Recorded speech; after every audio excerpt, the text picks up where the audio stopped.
From St. Louis Public Radio.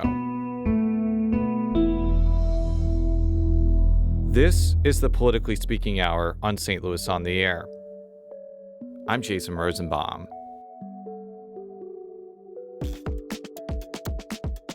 Former Missouri Congressman Bill Clay received an outpouring of praise after he died last week. And who could blame anyone? Clay left an absolutely titanic legacy during his 94 years on Earth. He actively sought to dismantle racial discrimination as both an activist and a member of the St. Louis Board of Aldermen.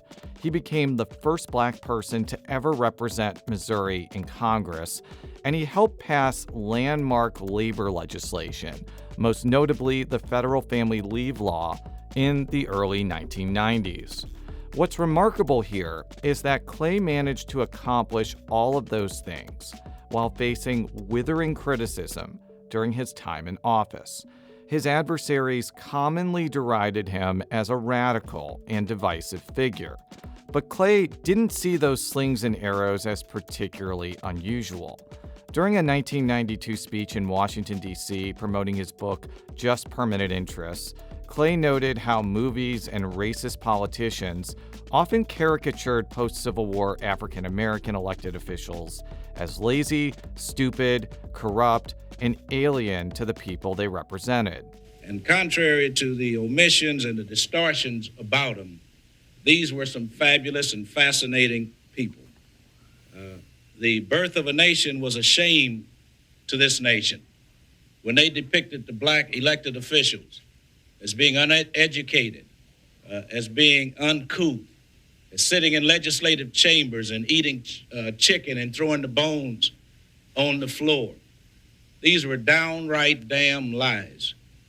The 22 members who served in the Congress during the Reconstruction era were not buffoons. They were honorable. They were the most educated, the most politically experienced, probably of any group of people who served in that Congress. Perhaps one of Clay's lesser talked about accomplishments was how he created an environment that allowed other black officials to obtain real, tangible power in St. Louis. He parlayed that into the national arena when he helped create the Congressional Black Caucus, a group, as he explained in the 1992 speech, played a critical role in preserving some of President Lyndon Johnson's policy agenda. You see, if it had not been for the leadership of the Congressional Black Caucus, in coalition with some other liberal elements in the Congress, the Great Society programs would have been destroyed in the Nixon administration. Nixon rode into town thinking he had a mandate, only got elected by less than 1% of the vote. But he thought he had a mandate to destroy the Great Society programs. And he advocated it. But we beat him at every turn. Clay was masterful at banding together unusual coalitions. In his early years, he developed a bond with organized labor, particularly the pipefitters union. And he strongly defended the redistricting alliances between Republicans and Black Democrats, who both wanted to keep the 1st Congressional District majority African American. But in Just Permanent Interests, Clay noted that he was able to succeed because he didn't grasp on to elaborate fantasies about what politics could be. Instead, he wrote that politics was a deadly serious enterprise with rules structured to ensure that only the strongest survive. He added that neophytes, weaklings, and the unprepared entering this domain are quickly entangled in a maze of confusion, baffled by contradictions, and bewildered by numerous confirmations. Black politicians who obtained power after Clay, such as former St. Louis Alderman Mike Jones, also developed a clear-eyed view of politics. Fundamentally, politics is a real simple business. You can have what you can take. You can keep what you can hold, okay? That it's yours for as long as you can keep it. Because you want it don't mean you own it, okay? And just like you came for somebody will always be coming for you. Clay often needed to stay on guard, not just against white political adversaries or the media, but also other black political officials.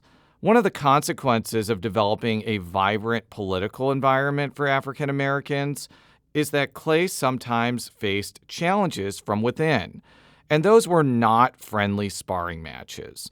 One opponent erroneously accused Clay of hiring a hitman to kill his political rivals.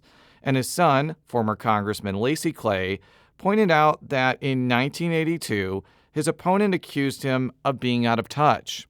His opponent put out a commercial that was kind of effective and said that Bill Clay travels between Washington and St. Louis on first class. TWA was the airline St. Louis was the hub for Trans World Airline. And my dad held a press conference when he got off the plane one week at Lambert and said, yes, the voters in my district would expect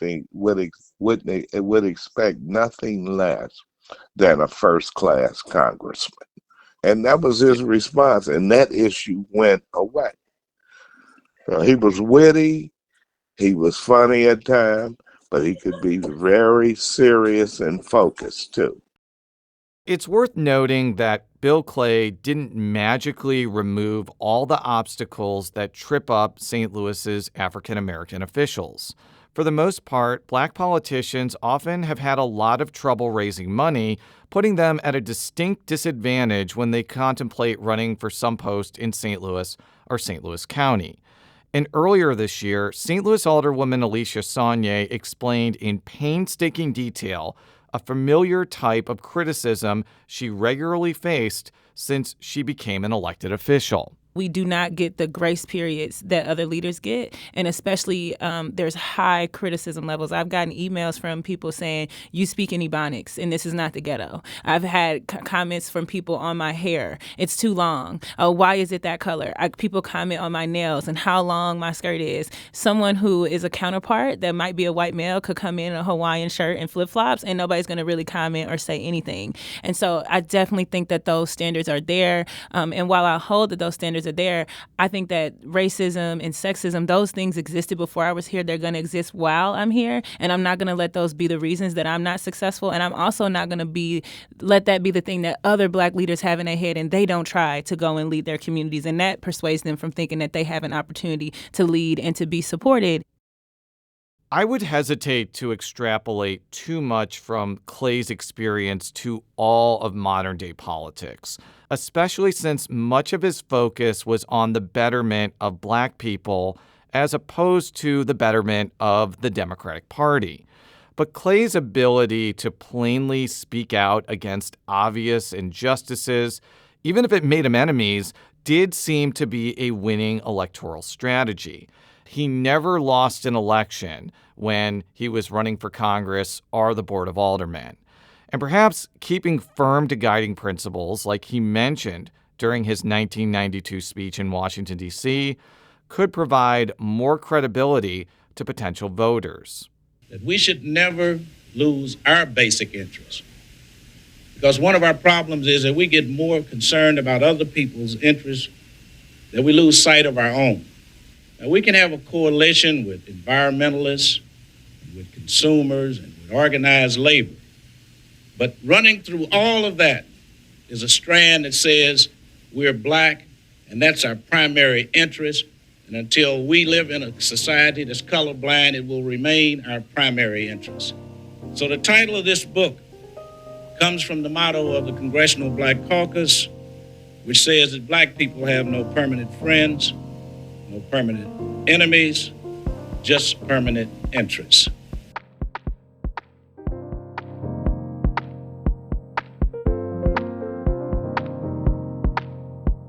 There may never be another Missouri politician like Bill Clay ever again. But that doesn't mean the people who walked on the trail he blazed can't make a mark of their own to reach the elusive goal of liberty for all of St. Louis and all of America.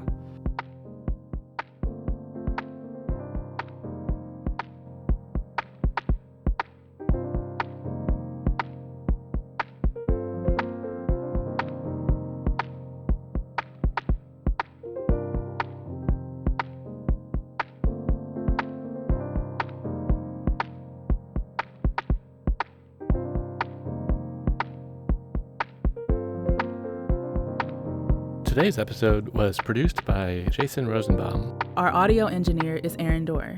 This podcast was mixed and edited by Aaron. Our executive producer is Alex Hoyer. St. Louis on the Air is a production of St. Louis Public Radio. Understanding starts here. Do you find yourself regularly listening to episodes of St. Louis on the Air? Suggest us to a friend you think might enjoy our conversations. And leave us a review and rating on Apple Podcasts on the App Store. It's the simplest way to help people discover our show. Thanks. St. Louis Public Radio is a member-supported service of the University of Missouri St. Louis.